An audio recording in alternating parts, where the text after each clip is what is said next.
कि अगर आपके घर की सफाई वाला एक दिन ना आए, मोहल्ले की सफाई वाला 2-4 दिन ना आए, शहर की सफाई करने वाले एक हफ्ता काम ना करें, तो बताएं हमारा क्या हाल होगा।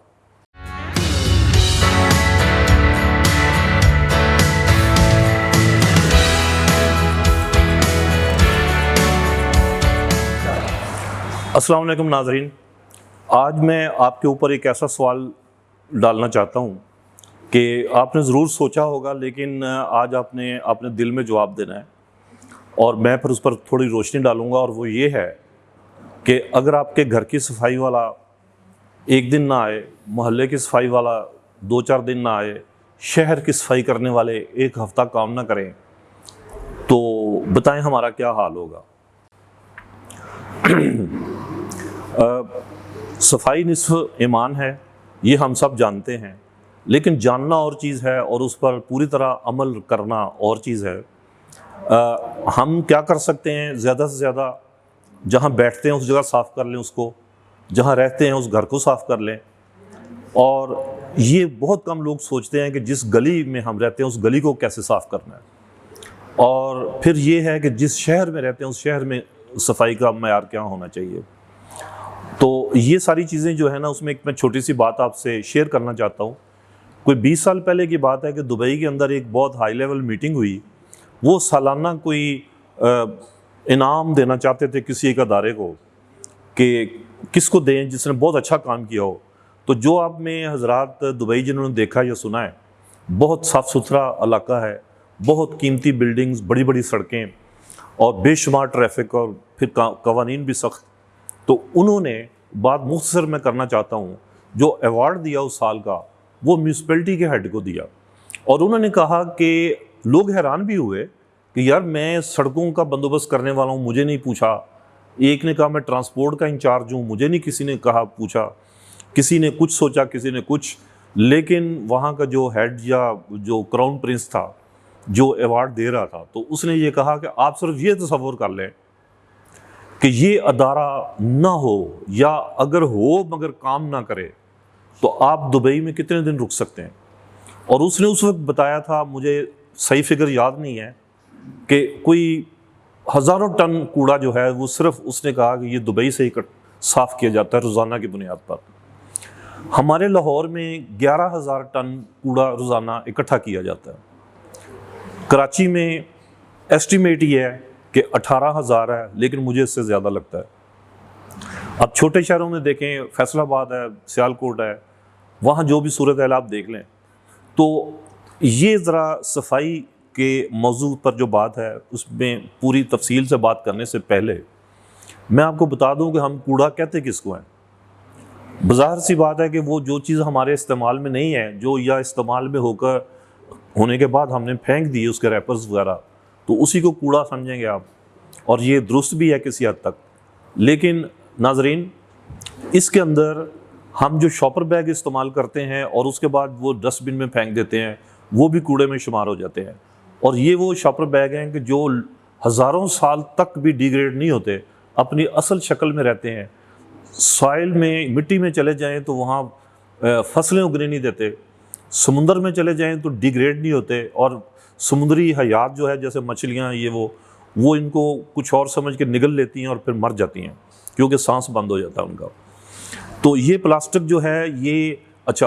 अब एक बड़ी अहम चीज़ आपने देखी होगी, जो पॉश सोसाइटीज़ हैं, अच्छे इलाके हैं, वहाँ पर भी लोग एक प्रैक्टिस करते देखे गए कि जो कूड़ा उन्होंने पूरे मोहल्ले से, कॉलोनी से, नेबरहुड से इकट्ठा किया, उसको एक जगह डंप किया और कई जगहों पर हमने देखा कि आग लगा दी उसको।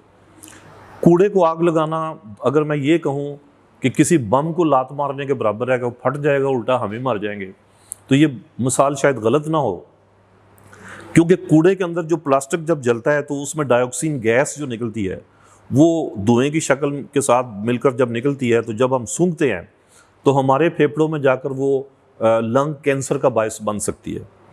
अब जाहिर है कि जब मोहल्ले में किसी खाली प्लॉट में कूड़ा इकट्ठा करके उसको आग लगा दी जाए, तो वो इनवेरिएबली बगैर किसी डिस्क्रिमिनेशन के वो जिधर हवा चल रही होगी उधर के सारे घरों के अंदर भी जाएगी। और जब घरों के अंदर जाएगी तो हम कोई हर वक्त बंद कमरे में थोड़ी बैठे रहते हैं कि हमें सूंघे नाम। तो वहाँ पर लोग जो हैं वो उसके धुएँ की, पोल्यूशन का, आलूदगी का शिकार हो जाते हैं। और ख़ास तौर पर बच्चे और जो बीमार लोग पहले से मौजूद हैं, खुसूसन अस्थमा के मरीज़ जो कि दमा जिसे कहते हैं, उनकी क्या हालत होगी ये आप गेस कर सकते हैं। कूड़े के अंदर एक और चीज़, हम चूँकि जो भी चीज़ फालतू है वो हमने उसमें फेंकी ना, तो उसमें टिन जो है यानी धातें उनके पीस हो सकते हैं, रबड़ के पीस हो सकते हैं, उसमें हमारा कागज़ वो हो सकता है, शीशे की किरचियाँ हो सकती हैं, घर से कोई किसी ने तोड़ फोड़ की है तो ईंटें सीमेंट जो टूटा फूटा है वो उसके अंदर हो सकता है, कोई लोहे की चीज़ है वो तो आजकल तो खैर चलें ये भी सहूलत है कि लोहा खरीदने वाले घरों में आ जाते हैं और वो ज़रा महंगा समझ के हम बचा लेते हैं और उनको दे देते हैं। लेकिन अगर छोटे मोटे पीस उसके भी आ सकते हैं। फिर उसमें आप जब पौधे काटते हैं तो उनकी टहनियाँ, वो जो आप दरख्तों की प्रूनिंग करते हैं वो सारी चीज़ें, पत्ते, फिर इसके अलावा डस्ट, घर के अंदर जब कूड़ा इकट्ठा हो गया, जब आपने उसको झाड़ू दिया और वो जो एक डस्ट है वो भी उसका हिस्सा बनती है। तो इसके अलावा भी कुछ चीज़ें हैं जो उस कूड़े के अंदर मौजूद हैं। तो मैं अभी तो इन्हीं का जिक्र करूँगा, बाद में मैं टॉयलेट वेस्ट का जिक्र करूँगा। अभी मैं किचन वेस्ट और घर की बाकी सारा वेस्ट जो है गंद, उसकी मैं अभी जिक्र कर रहा हूँ। इन सब को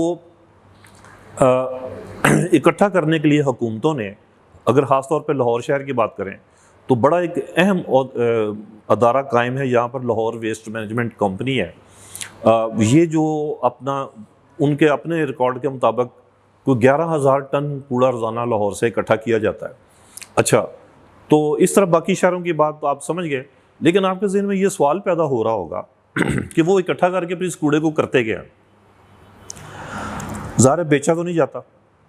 तो यहाँ पर लाहौर में भारत शायद ये खुशकिस्मत शहरों में से एक है कि यहाँ पर एक बहुत बड़ी डंप साइट है। वहाँ पर जाकर उस कूड़े को साइंटिफिक तरीके से ज़मीन में दबाया जाता है, जिसमें कुछ ख़ास ऊंचाई तक जो लेयर बन के उसको जब दबाया जाता है तो फिर उस पर मिट्टी डाली जाती है, फिर उसके बाद कूड़ा डाला जाता है, फिर एक ख़ास ऊंचाई के बाद फिर मिट्टी डाली जाती है, और इस तरह करके वो डंप साइट काफ़ी गहरी होती है लेकिन वो पहाड़ी की शक्ल बन जाती है लेटर ऑन। तो इसका मतलब है कि कोई भी डंप साइट जो है ना, उसकी एक दिन कैपेसिटी ख़त्म हो जाती है। अच्छा, जो लाहौर वाली है उसका तो एक और साइंटिफिक, हम क्यों कहते हैं उसको, वो इसलिए कि उसके नीचे कुछ इस तरह की शीट्स हैं जो साइंसी तौर पर उस सारे हम उसको लीशेट कहते हैं, उस ऑर्गेनिक वेस्ट के मटेरियल को इकट्ठा करती हैं और नीचे फिर पाइप के ज़रिए उसको करीब तरीन एक जोहड़ होता है उसके अंदर वो जमा करती हैं, और वहाँ से फिर उसको लिक्विड को, वो जहरीला बहुत ज़्यादा होता है, वो इतना जहरीला होता है कि अगर उसमें कोई ज़िंदा चीज़, कोई जैसे मरा हुआ जानवर वगैरह फेंक दें तो वो गायब हो जाता है, हड्डियों समेत गल जाता है। तो वो इतना ख़तरनाक है। तो उसको फिर प्रॉपरली वहाँ से एक ट्रांसपोर्ट किया जाता है और वहाँ पर रीप्रोसेस अगर करना है वो किया जाता है, कुछ ऐसी इंडस्ट्री को दे दिया जाता है।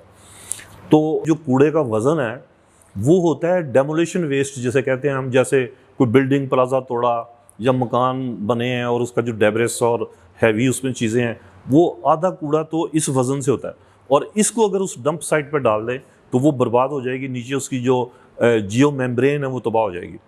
तो उसको फिर कैसे अलग करें? फिर अब उसमें प्लास्टिक भी है, फिर अब उसमें बाकी जो हमारा ग्रीन वेस्ट जिसका मैंने अभी जिक्र नहीं किया, जो हमारे ना किचन से ख़ास तौर पर निकलता है, वो ग्रीन वेस्ट वो भी उसके अंदर है।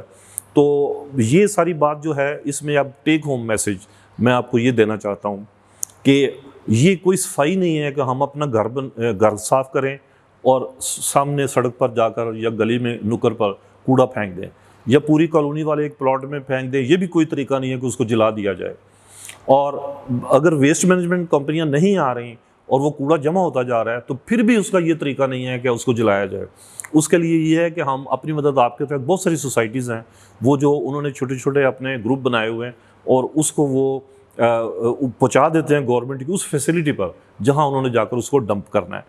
तो इसके ऊपर कवानीन मौजूद हैं, आग लगाने पर 6 महीने की कैद है। नाजरीन, जैसे मैं कह रहा था टेक होम मैसेज, ये आखिरी पैगाम हमारा क्या है, तो उसमें इस चीज़ का भी इजाफा कर लें कि हाँ, बीइंग मुस्लिम हमें ये हदायत है अत-तहूरु शत्रुल ईमान, कि सफाई आधा ईमान है। तो कूड़े को मैनेज करना बिल्कुल ऐन इबादत है, अगर मैं ये कहूँ उसको सही तरीके से। तो अल्लाह निगहबान, इंशाल्लाह फिर आपसे मुलाकात होगी।